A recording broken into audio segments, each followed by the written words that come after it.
আপনি যখন নিজের আত্মসমালোচনা করবেন তখন মানুষ নিজেকে মনে করে আমি পরিপূর্ণ না। যখন নিজের আত্মসমালোচনা করে তখন সে ভাবে আমি পরিপূর্ণ না, আমাকে পরিপূর্ণ হতে হবে। আর যে নিজের আত্মসমালোচনা করে না সে মনে করে আমি অনেক কিছু হয়ে গিয়েছি, আমার তো টাকা হয়ে গিয়েছে, আমার তো বাড়ি হয়ে গিয়েছে, আমাকে আর কে ঠকায়। তার ভিতরে আত্মসমালোচনা নেই, তার নিজের ভুলগুলো শুধরে নেওয়ার মতো ক্ষমতা তার নাই, কারণ সে নিজের আত্মসমালোচনা করতে পারে না। সুতরাং একটা কথা মাথায় রাখতে হবে যে আত্মসমালোচনা করা মানে ভেঙে পড়া নয়, বরং আরো শক্ত হওয়া। নিজেকে হারিয়ে দেওয়া আত্মসমালোচনা করে, এর মানে এটা পরাজয় নয়, বরং এটাই হচ্ছে জয়। আমি সারাদিনে কাকে কষ্ট দিলাম, আমি কি কি কাজ করলে আমার সমাজে আমি আরো উত্তম হতে পারবো, রবের কাছে উত্তম হতে পারবো এবং ইসলামিক আদর্শ মেনে চলাফেরা করতে পারবো, কে কি করলো এইটা না দেখে আমি কি কি করেছি এটা দেখতে হবে। সুতরাং আমরা যদি নিজের আত্মসমালোচনা না করি তাহলে আপনি তাওবার ধারে কাছেও যেতে পারবেন না। কারণ তাওবা ঠিক তখনই হয় যখন আপনি নিজের আত্মসমালোচনা করেন। নিজের আত্মসমালোচনা কি? আপনি যখন নিজের আত্মসমালোচনা করবেন তখন মানুষ নিজেকে মনে করে আমি পরিপূর্ণ না। যখন নিজের আত্মসমালোচনা করে তখন সে ভাবে আমি পরিপূর্ণ না, আমাকে পরিপূর্ণ হতে হবে। আর যে নিজের আত্মসমালোচনা করে না সে মনে করে আমি অনেক কিছু হয়ে গিয়েছি, আমার তো টাকা হয়ে গিয়েছে, আমার তো বাড়ি হয়ে গিয়েছে, আমাকে আর কে ঠকায়।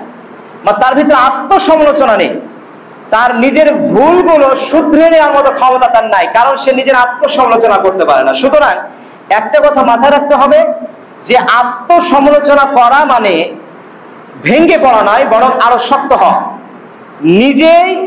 নিজেকে হারিয়ে দেওয়া আত্মসমালোচনা করে, এর মানে এটা পরাজয় নয়, বরং এটাই হচ্ছে জয়।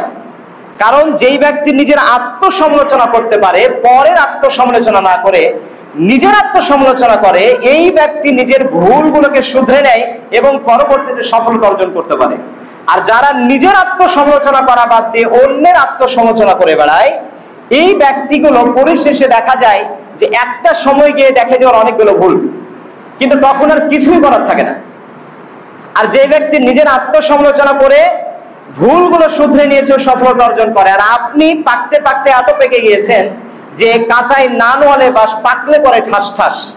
ঠিক এইরকম একটা পরিস্থিতির মধ্যে দিয়ে যেতে হবে। সুতরাং আত্মসমালোচনা মানে নিজেকে হারিয়ে দেওয়ার মানে, নিজেকে এই আত্মসমালোচনার মাধ্যমে জাজ করার মানে নিজেকে হারিয়ে দেওয়া নয়, বরং নিজেকে আরো সামনের দিকে সুন্দর সফলতার মাধ্যমে নিয়ে যাওয়া, সফলতার দিকে নিয়ে যাওয়া, সফলতার কাছে নিয়ে যাওয়া।